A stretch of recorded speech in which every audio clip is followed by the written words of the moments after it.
Помина една година од страотната сообраќајна несреќа кај селото Ласкарци, во која загинаа 16 граѓани на Гостивар и околните места. Гостиварци се уште чувствуваат тага по своите сограѓани и со болка и жалење го спомнуваат трагичниот настан со кобниот автобус.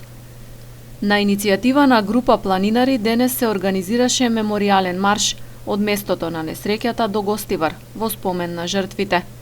Групата од 70 на учесници од различни националности и сите возрасти пешачеше околу 55 километри.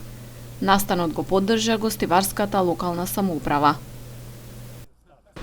Пред, ако не се лажам, 10 дена или 2 недели една група на добронамерни граѓани дојдоа кај мене и ми предложија да го организираме овој марш. Ние како општина да го поддржиме и искрено, верувајте, со се срце и душа им реков дека да, го поддржувам и не знаев и ја како да го одбележиме и да го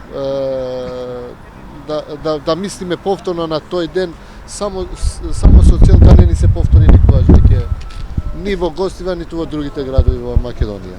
Денеска сме собрани да го обележиме денот по една годишнина на настанот во Ласкарце. Нашата цел е да подигнеме свеста кон граѓаните да бидат попредпазливи во иднина додека возат и исто така до надлежните државни институции им носиме порака да земаат мерки за побезбеден сообраќај во патиштата на Македонија. Лани на денешен датум автобусот на Durmotours кој тргнува кон Гостивар од Скопската автобуска станица во 16 часот и 15 минути со 51 патник излета од коловозот, ги проби банкините, падна и се преврте на стариот дел од патот. Во несреќата животите ги загубија Дејан Ристоски, Раметула Абдураими, Валде Техамити, Јовица Трпески, Бесим Фетаи, Онур Садику, Еса Темрули, Ајдин Исмаили, Бејза Узеири, Зоран Давидовски, Бобан Аврамовски, Трпана Јаневска, Павле Костоски, Арсе Арсовски, Ферди Касо и Ерза Османи.